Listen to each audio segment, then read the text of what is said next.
Up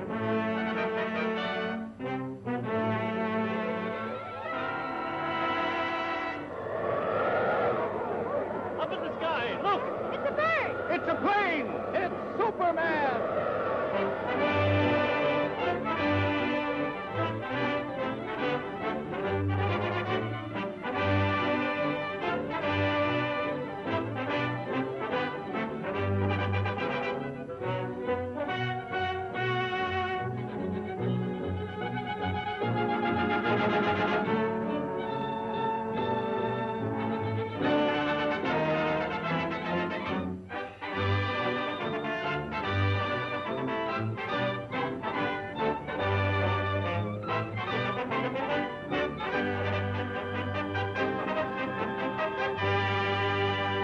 Faster than a speeding bullet, more powerful than a locomotive, able to leap tall buildings at a single bound, this amazing stranger from the planet Krypton, the Man of Steel, Superman.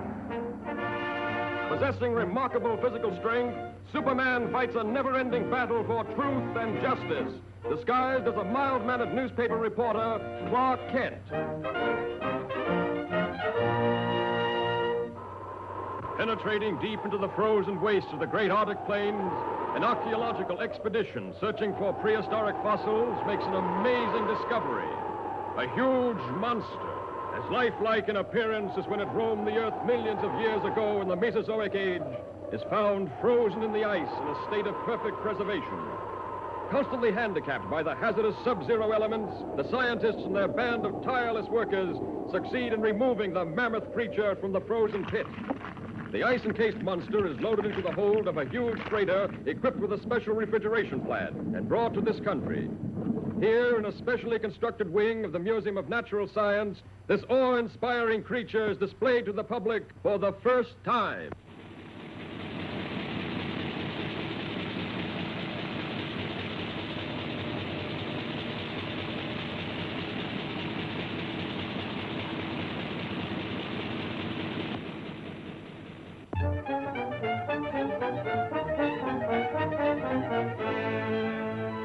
To say that if the ice were permitted to thaw, there's a possibility the monster might still be alive?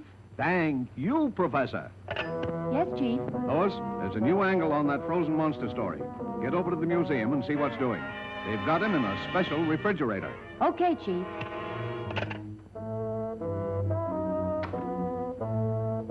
Oh, Lois, want me to go over there with you? No, thanks. You'd probably faint if you saw the monster. You scare so easily. Maybe she's right, but Superman hasn't fainted yet.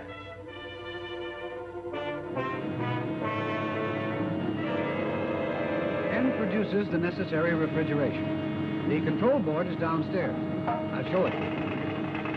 The entire plant is operated from this board. The thermometer must be watched constantly, as any rise in temperature might prove dangerous.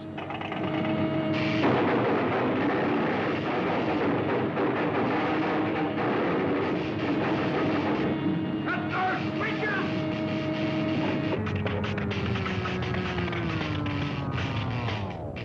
Boy, what a story.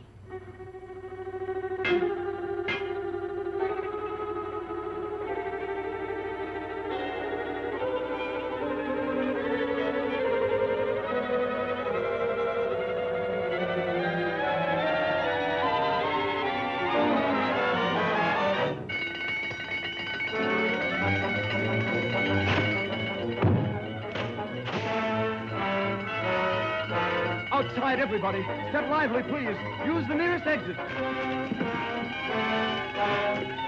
Please, folks, keep moving. We have to clear this room at once. That's what he thinks.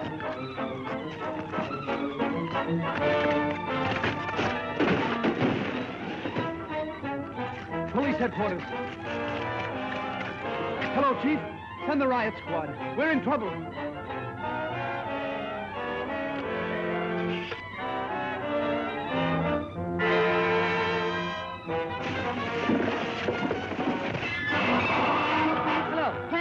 Give me the city desk. Hurry!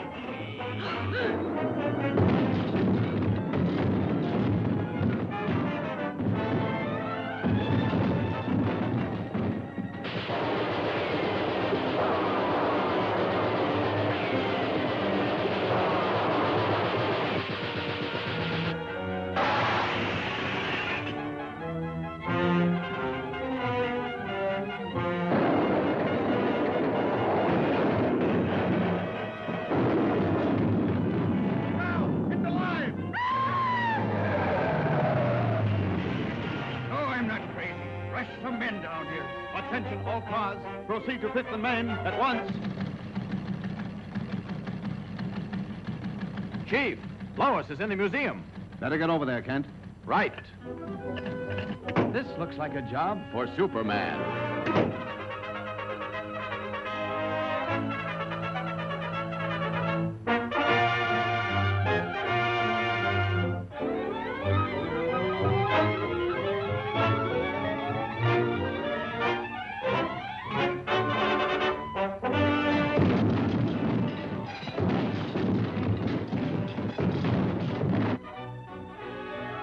Lois. Superman.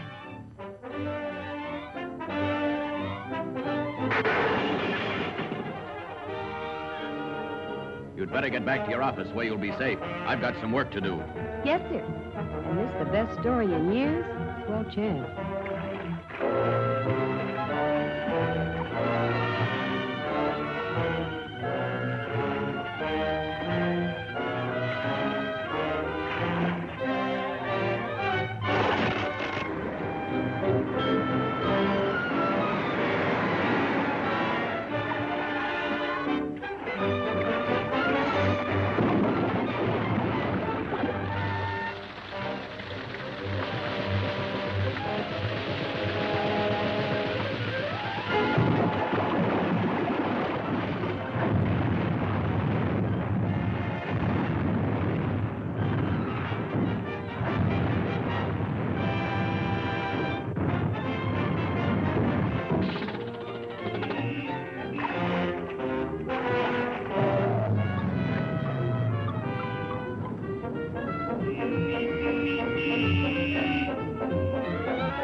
Lois.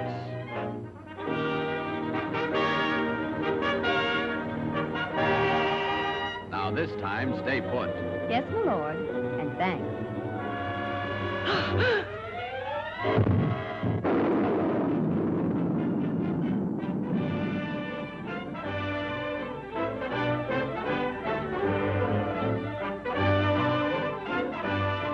You showed plenty of courage getting that monster story, Lois. Thanks, but where were you? Me? Oh, I must have fainted.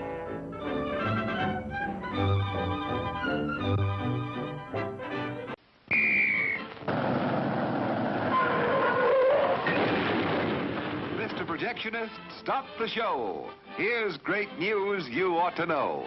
We've just got a shipment of taste-thrilled treats, all tip-top quality and delicious eats. There are hot dogs and popcorn and candy galore. There's soft drinks and coffee and a whole lot more. So direct your steps to our refreshment stand to enjoy the finest snacks in all the land.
Riddick plans to invade the Earth with his army from the moon. As soon as the saboteurs he already has there finish softening up our defenses. Do you think he'll be able to do it? I'm afraid he might. I don't know how many men or rocket ships he has, but his atomic weapons are so far ahead of anything we have, he wouldn't need a very big army. What did you find out about the ray guns? Only that they use an element called lunarium instead of uranium as the base for their atomic reactions. They apparently can control the reactions so they will work either as a disintegrating ray or as an explosion like our atomic bomb. Well, if their weapons are that powerful, it would be impossible for our people to attack them here, even if we had rockets enough to transport an army. That's right. Apparently they let us land because they weren't afraid of a single ship, but they would undoubtedly blast down an invading fleet. Then hadn't we better go back right away and warn our people? Our orders were to find out if the attacks were coming from here, and if so, to try to figure out some way to stop them. Those are large orders. All we have is a light machine gun and some hand grenades. They wouldn't do much to that walled city. No. But there was one of their ray guns in Reddick's laboratory. If I could get hold of that, it would be easy to blast open their pressurized buildings and really put them out of business. All you've got to do is get the gun. That may not be too tough. We brought some nitrous oxide with us, didn't we? Yes, there's a small tank of it.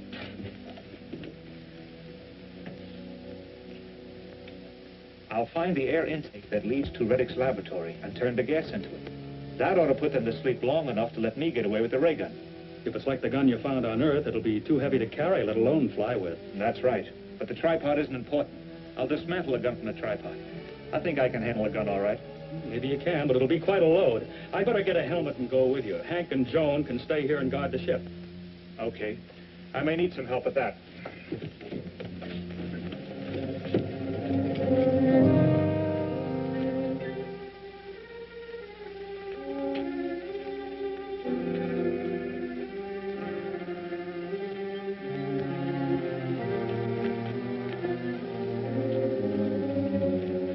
Come any closer.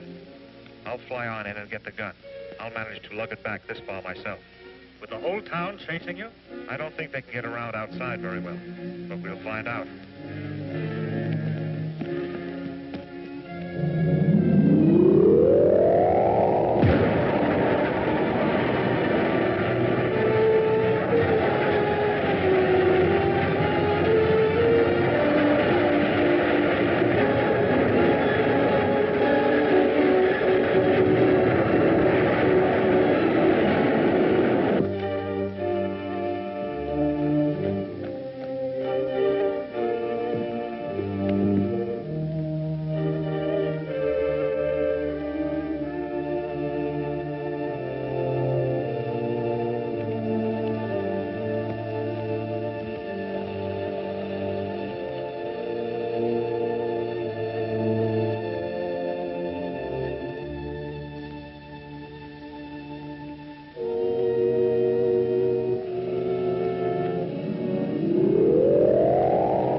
Something's wrong with the ventilating system. Get the oxygen.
has escaped with a ray gun. Send a car out to search for him.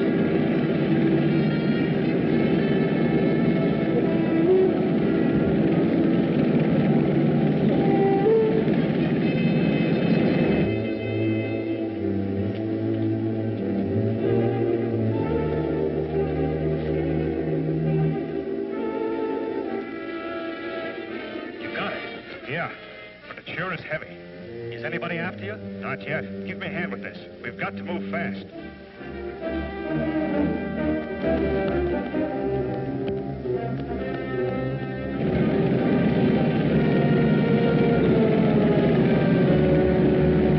He must have come this way. He couldn't have got by the guards at the canyon bridge.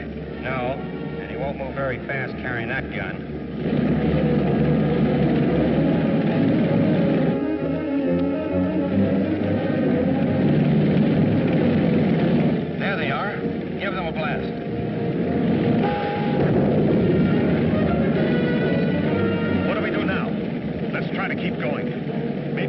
Around those rocks and lose them.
Set the ray gun at constant heat.